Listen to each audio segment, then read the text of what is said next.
Deal on healthcare is New Year's resolution number one. There are some differences between the two chambers, but one thing both houses of Congress do appear to agree on is that the Internal Revenue Service apparently needs more work. The healthcare bill that's being drafted would make the taxman the one to verify that Americans are indeed buying the health insurance they're going to have. Britt Mueller has more. If a healthcare bill becomes law, Americans will have to prove they have health insurance on their annual tax return. Those without insurance will have to pay a penalty to the IRS. The IRS's role doesn't come as a surprise to Robertson Williams at the Urban Institute's Tax Policy Center. The IRS is a convenient tool because we all have to file tax returns every year. We're already sending something to the IRS telling them other things about ourselves. Williams says using the IRS is based on Massachusetts healthcare overhaul in 2006. Residents there have to prove they're covered when they file their taxes. But Michael Cannon at the Libertarian Cato Institute takes another lesson from Massachusetts, namely that people cheat.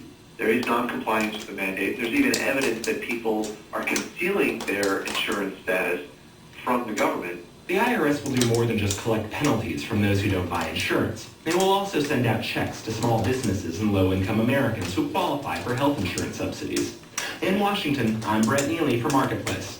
On Wall Street today, no New Year's hangover at all. We'll have the details when we do the numbers.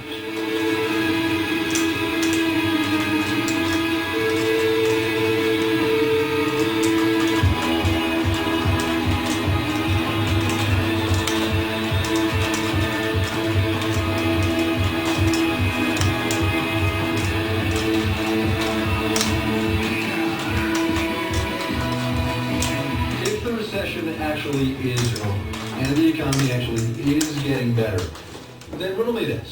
How come we had 140 banks go under last year? That's the total from the Federal Deposit Insurance Corporation. Pretty much every Friday afternoon last year, FDIC inspectors shut down at least a couple of banks, not on the face of a promising economic sign.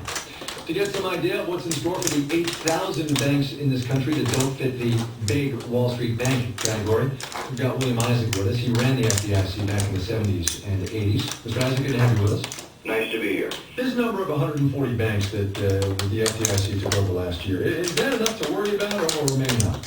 I think it's somewhere between those two. It's a lot higher than we've been experiencing over the past 10 or 15 years, but it's a lot lower than we experienced in the 1980s.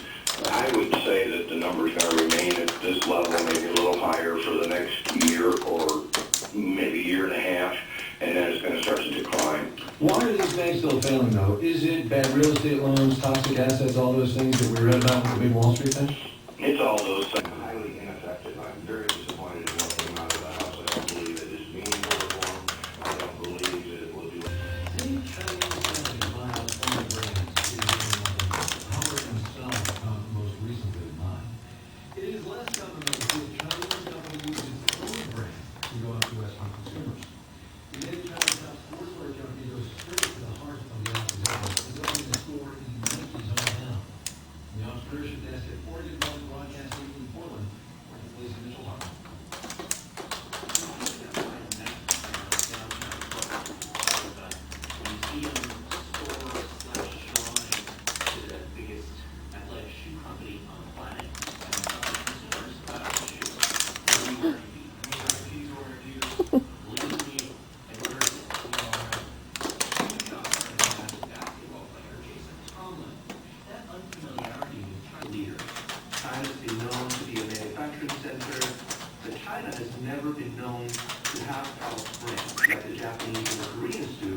Chinese consumers surely think so.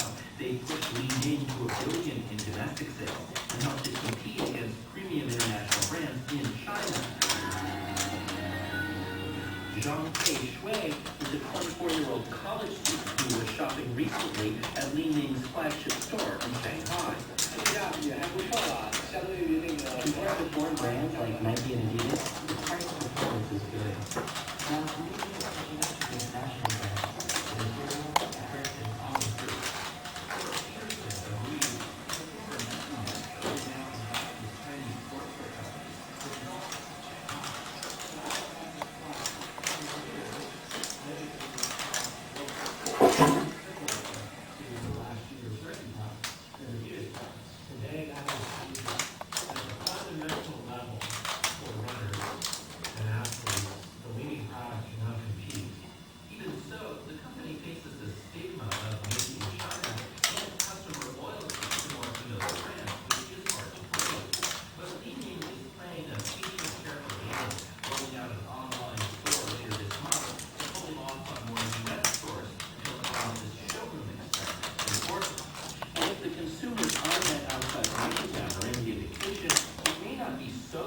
to crack the U.S. market.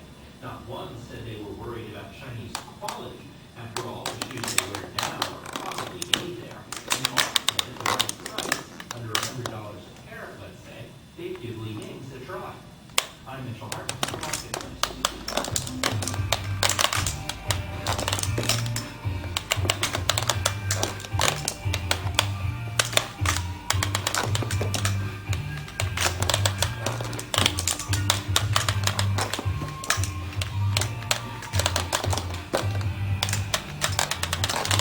Coming up.